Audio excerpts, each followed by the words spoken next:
Assalamualaikum warahmatullahi wabarakatuh. Waalaikumsalam warahmatullahi wabarakatuh. Merdeka. Merdeka. Kembali lagi di LTV Bebas Sampah. Oke. Bung, apa kabar? Kabar baik, bro. Gini Bung, dari teman-teman LTV Bebas Sampah ada beberapa pertanyaan. Ya. Bang, tolong dong cariin narasumber yang bisa menjawab beberapa pertanyaan tentang virus corona ini merupakan sebuah wabah atau senjata biologis.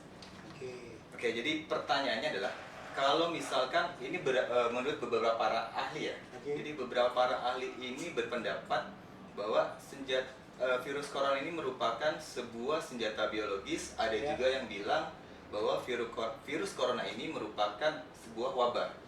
Menurut Bung Edi sendiri, dari pandangan Bung Edi, virus corona ini seperti apa? Kalau pertanyaannya virus ini wabah atau senjata biologis, dua-duanya benar menurut saya. Karena satu, ini memang sudah jadi wabah. Oke, Sudah jadi wabah, udah menyebar kemana-mana. Tapi kalau juga ini dikatakan senjata biologis, diduga kuat memang ini senjata biologis. Dan itu juga memang, kan ini ada dua pendapat yang berbeda, bro. Yang pertama, ada yang mengatakan ini fenomena alam. Artinya virus ini sesuatu yang muncul secara kebetulan saja di alam. Jadi terjadi mutasi terhadap virus itu, terus kemudian menyebar secara tidak sengaja.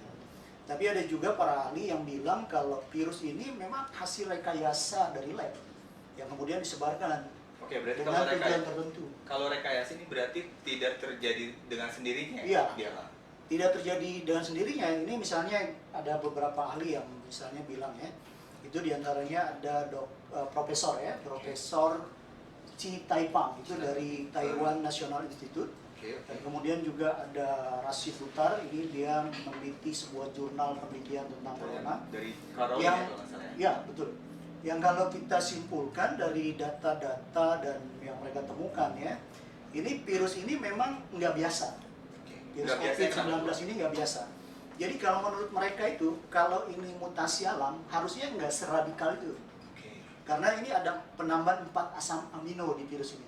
4 Jadi, asam amino. Ya, jadi bisa disimpulkan virus ini sebenarnya direkayasa, ada pengayaan sebutnya begitu. Oke, berarti ini lebih ke rekayasa.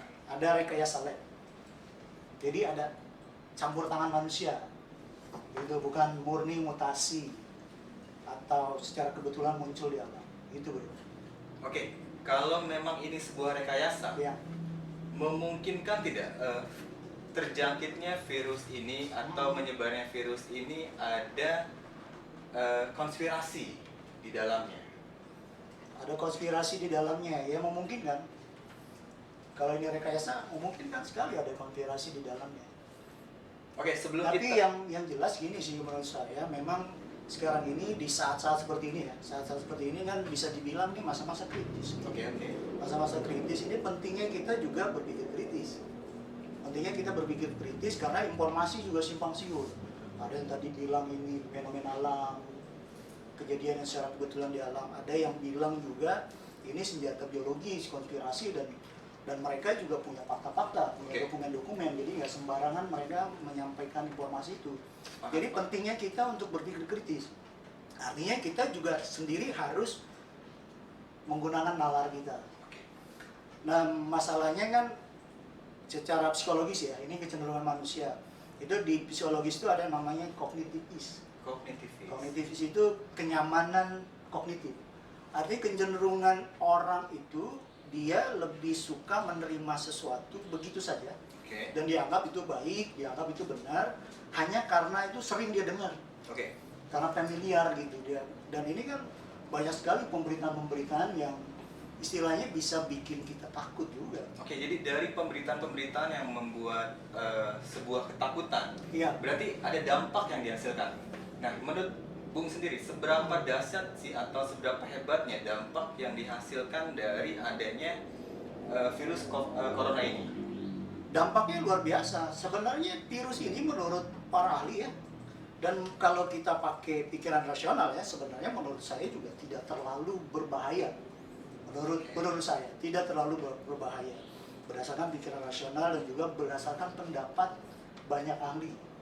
Oke. Tidak terlalu bahaya. Cuma yang lebih bahaya dari virus ini sebenarnya adalah efek apa ya? Efek ketakutan massalnya itu. Ketakutan massal. Jadi menciptakan ketakutan massal dan bukan cuma di Indonesia masalahnya. Ini kan udah seluruh dunia. Menyeluruh. Oke. Dan ini akhirnya akibatnya ya ekonomi pasti seperti yang kita rasakan sekarang.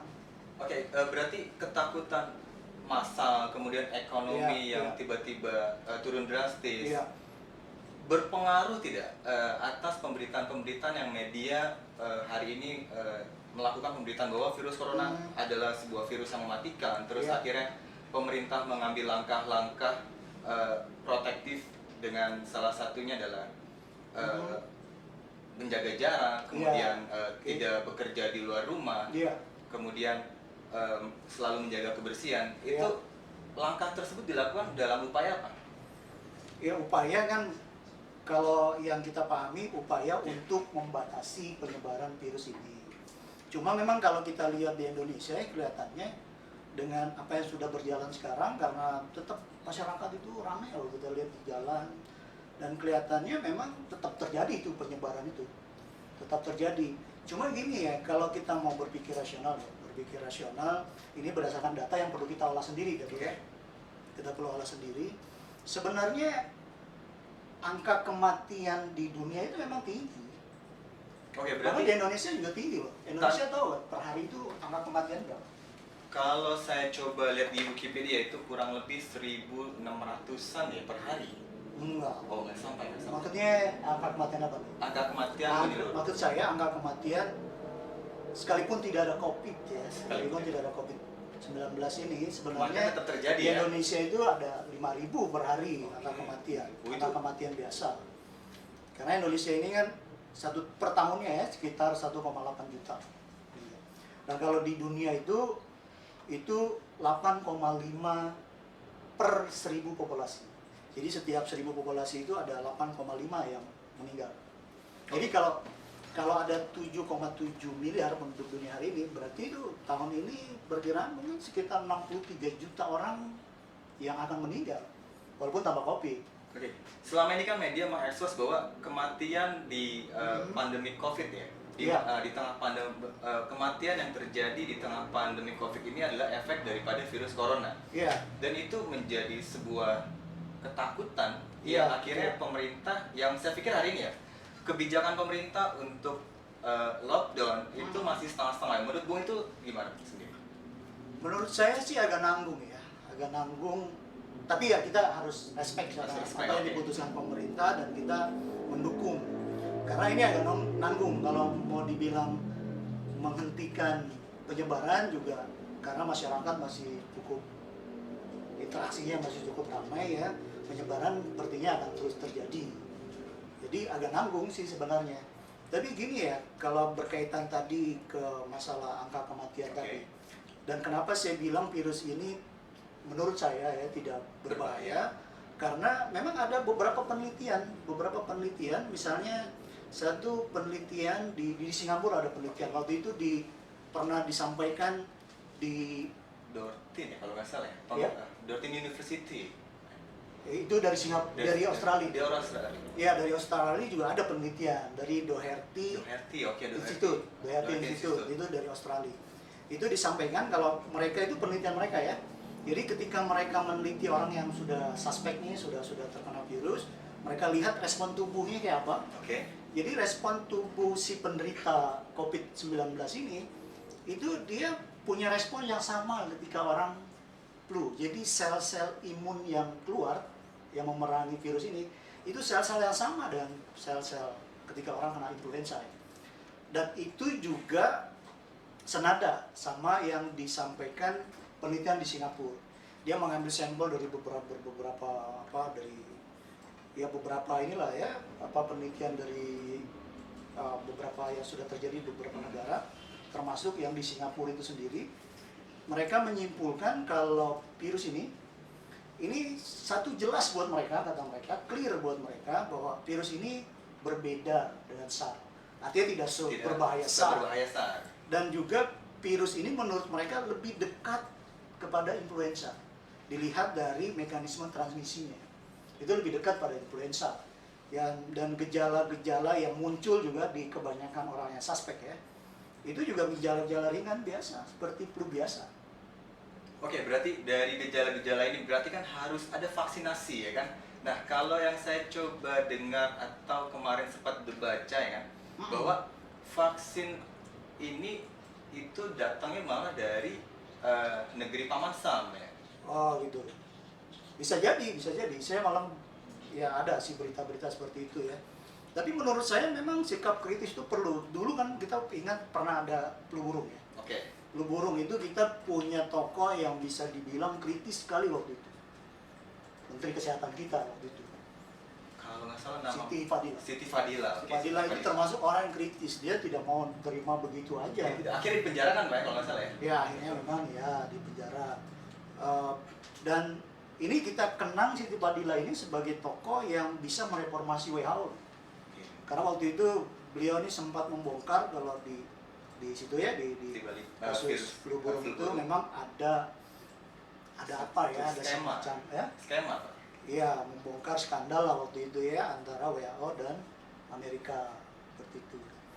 Dan ini beliau ini termasuk orang yang berpikir kritis dan apa sikap-sikap seperti itu perlu di saat-saat seperti ini. Supaya apa? Supaya kita tidak tergiring kepada skenario kalau memang benar ini adalah senjata biologis yang pasti kan punya tujuan. Yang tujuannya jelas pasti untuk menimbulkan ketakutan massal. Ya bisa jadi benar bahwa misalnya jualan vaksin karena itu kan triliunan dolar loh. Sepakat itu Bu. Bisnis triliunan dolar itu vaksin itu. Kalau bayangkan penduduk dunia itu berapa?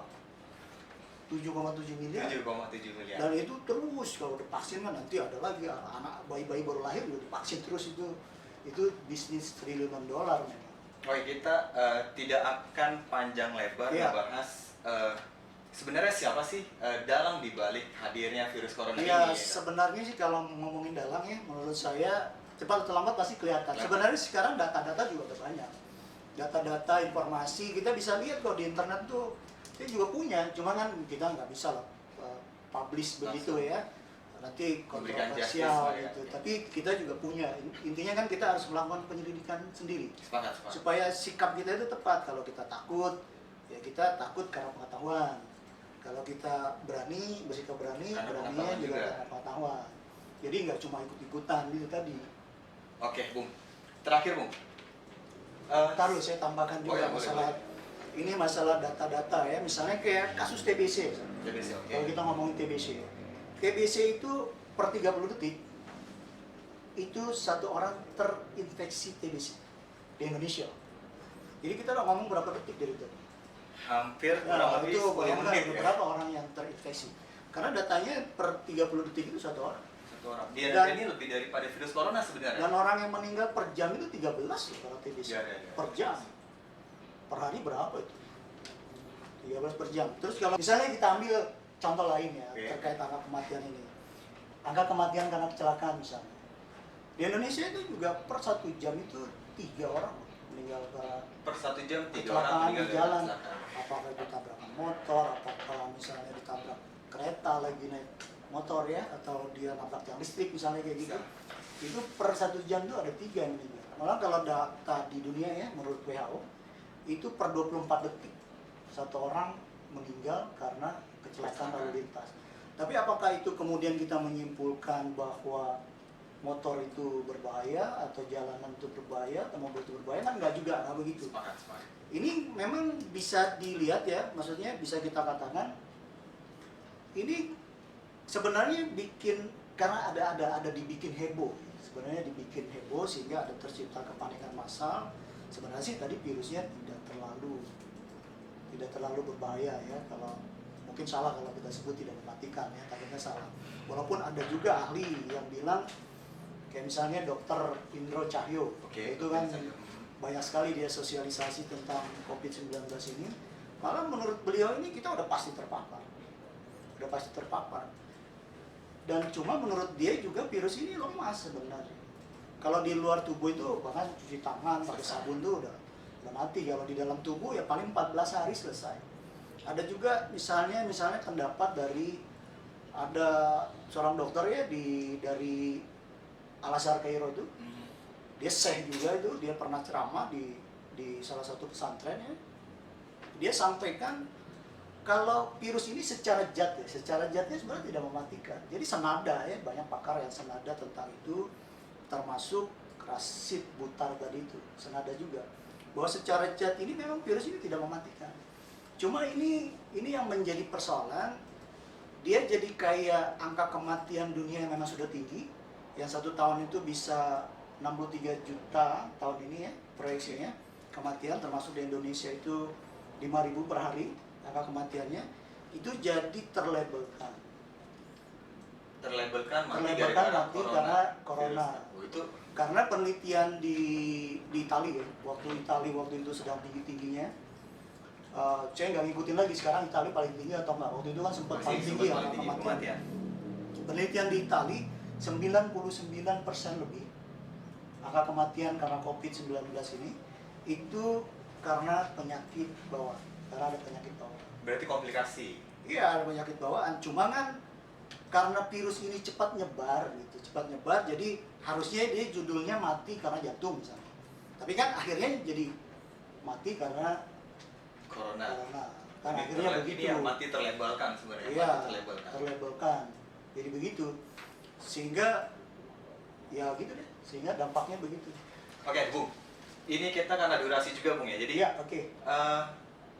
Boleh minta solusi nggak, Bung, untuk teman-teman dari sahabat LTV Bebas Sampah ini dalam menyikapi pandemi COVID-19?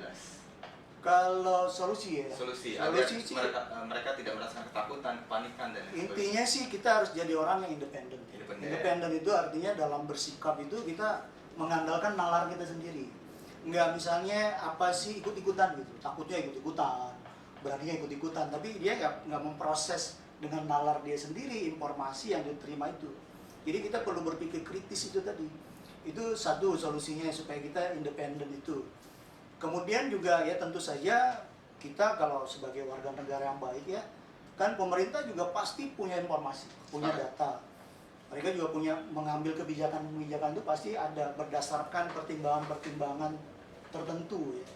Jadi ya penting juga kita untuk ya respect sama apa yang diberikan pemerintah. Kebijakan yang diberikan oleh pemerintah. Karena kebijakan tersebut dikeluarkan untuk melindungi setiap warga negaranya. Pasti begitu. Dan mudah-mudahan begitu. Amin. Begitu. Dan tapi tetap juga bolehlah kita memberikan masukan-masukan, memberikan informasi ke publik supaya misalnya kebijakan-kebijakan yang diambil ya di negeri kita ini tidak misalnya berujung kepada malah memperburuk keadaan. Salah satunya ekonomi kita. yang kemarin saya coba sempat bahas juga sama Pak Rahman, Pak ya, Iya. tentang ketahanan pangan itu jadi rusak gara-gara ini, Pak ya, sebenarnya. Betul. Peraturan tentang Betul. tidak boleh bekerja. Dan ini dampaknya luar biasa. Mungkin sih sekarang belum terlalu berasa secara ekonomi, tapi nanti itu bakal berat sekali. Oke, Bung Edi, Ya. saya terima kasih banyak atas Sama-sama. waktunya. Saya sudah diberikan informasi ya. Terus teman-teman LTV Bebas Sampah mungkin yang tadinya tidak tahu tentang virus ini seperti apa, kemudian bahaya seperti apa, dan solusi untuk menghadapi virus ini seperti apa, dengan perbincangan kita ya kan bisa mengetahuinya. Oke teman-teman sahabat LTV Bebas Sampah ya kan, tadi kita sudah berbicara tentang virus corona ini adalah sebuah senjata biologis ataukah sebuah wabah ya kan. Dan semoga teman-teman bisa menyikapinya bahwa untuk bisa menghindari dari kepanikan, terus keputusasaan, terus ketakutan ya kan, itu kita harus memiliki sikap independen. Kemudian harus berpikir kritis ya kan, jadi tidak semua informasi dari media ya kan yang memblog tentang keadaan virus corona ini ditelan teman-teman. Oke, sahabat LTV Bebas Sampah, gua Lukman Nurdiansa, kemudian Bung Edi. Kita pamit Bung ya. Oke. Untuk teman-teman LTV Bebas Sampah, assalamualaikum warahmatullahi wabarakatuh.